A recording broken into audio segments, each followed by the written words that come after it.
I started drinking when I was 13, 14 years old, and by the time I was 17 in high school, I know I was full-blown alcoholic. I know that because I wasn't going behind the school chugging a fifth of vodka every day, but my mind was thinking, how can I get alcohol, marijuana, how can I get something to change my mood? I went from 9th grade to 12th grade, drinking, using whatever drugs was available. Every time, every chance I could get a hold of it, I would put it in my body.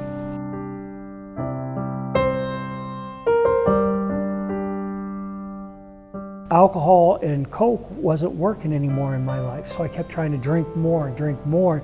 So for about 2 years, I was totally insane, trying to not feel.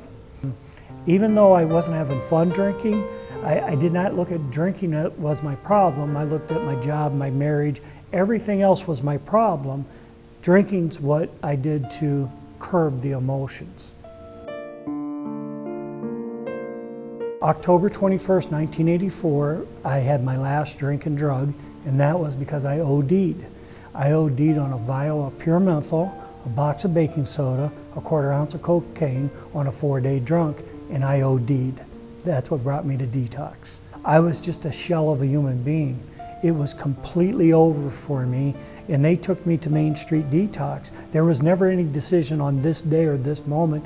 They showed up and they said, "Are you willing to go to detox?" And I said, yes.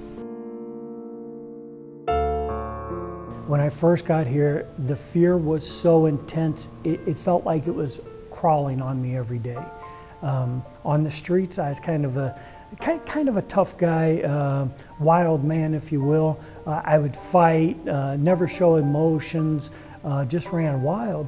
But now, all of a sudden, these emotions are up. There's no drugs and alcohol to cushion them. So as the emotions came up, instead of anger, it really was fear. I could not think very well. So if you ask me what it was like, it was really confusion.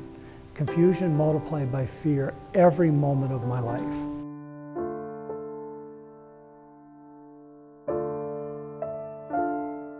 As I told everybody, when the addict alcoholic quits drinking, that cushion's gone.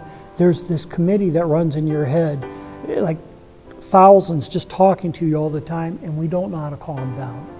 What IBH gave me was a period of time to help the committee slow down. And it started from this room. Through IBH, helped me understand there were people that truly cared about me 24/7.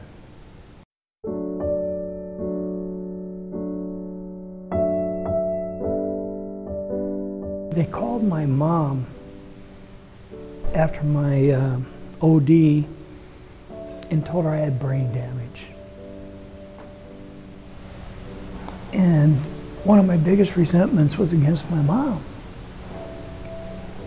Once I started to get healthy, I started looking back thinking what that must have been like to take that phone call. And I really started to understand how my behaviors affected other people. I was so selfish, so self-centered, that I could see no good anymore. And then through taking time here and taking time with a good sponsor, I could start to see that I wasn't just a piece of gunk, that I could be useful. It took a long time. I didn't believe it. I didn't believe it.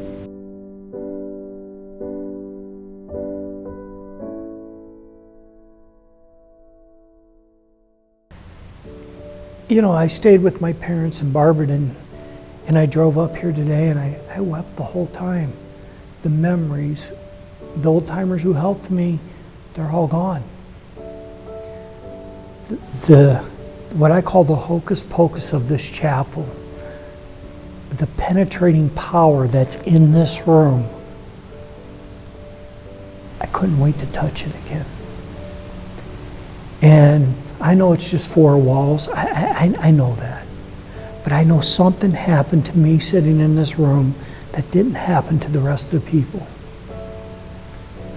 And for the first time, I believe God cared for me. So coming back today, it's thank you. It truly is just thank you.